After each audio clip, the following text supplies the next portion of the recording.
കാരണം അത്രയും വേദനിച്ചതാണ്. പെയിനിൽ പെയിനിൽ നിന്ന് ആക്സിഡന്റ് ആയപ്പോൾ നമുക്ക് പെയിൻ ഇല്ല. സത്യം പറഞ്ഞാൽ ആക്സിഡന്റ് ആയപ്പോൾ ഒരു തരിപ്പായിരുന്നു. പക്ഷേ ആക്സിഡന്റ് ആയിട്ട് സ്കള്ള് പൊട്ടിക്കഴിഞ്ഞിട്ട് സർജറി ചെയ്തിട്ട് ഈ മൊത്തം സ്റ്റിച്ച് ചെയ്ത് കഴിഞ്ഞാലുള്ള പ്രശ്നം എന്ന് വെച്ചാൽ ഈ സ്റ്റിച്ച് അടക്കി നിങ്ങൾക്കറിയാം ഈ സ്കള്ളിലെ സ്കിൻ എന്ന് പറയുന്നത് കാലിൻ്റെ അടിയിലെ സ്കിൻ പോലെ ഭയങ്കര ടൈറ്റാണ്, ഭയങ്കര ഹാർഡായിട്ടുള്ള സ്കിന്നാണ്. സോ ഇതിങ്ങനെ നമ്മൾ തിരിയുമ്പോൾ ഈ സ്റ്റിച്ച് പൊട്ടും. അപ്പോൾ നമ്മളിങ്ങനെ എനിക്ക് 36 സ്റ്റിച്ച് എടുത്തല്ലേ. അപ്പം ഈ സ്റ്റിച്ച് ഇങ്ങനെ ഇട്ടിരിക്കുക, ഇവിടെ തൊട്ട് ഇവിടം വരെ ഇങ്ങനെ സ്റ്റേബിളർ അടിച്ചിരിക്കുക. അപ്പോൾ നമ്മളിങ്ങനെ കിടക്കുമ്പോൾ തിരിയുമ്പോൾ ചിലപ്പോൾ ഈ സ്റ്റിച്ച് പൊട്ടും.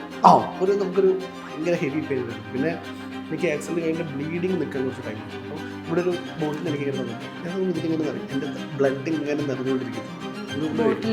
എൻ്റെ കൈ തന്നിരിക്കുക എൻ്റെ ബോട്ടിൽ ഇവിടെ വെച്ചിരിക്കല്ലേ എൻ്റെ തൊട്ടടുത്ത്. അപ്പം എനിക്കിങ്ങനെ കാണാമല്ലോ. അപ്പോൾ ആ സമയത്ത് കുറച്ച് സ്ട്രഗിൾ ചെയ്തു. പക്ഷേ ഇന്ന് ഞാൻ സ്റ്റാൻഡ് ചെയ്യുന്ന ആ സ്ട്രഗിളിലാണ്.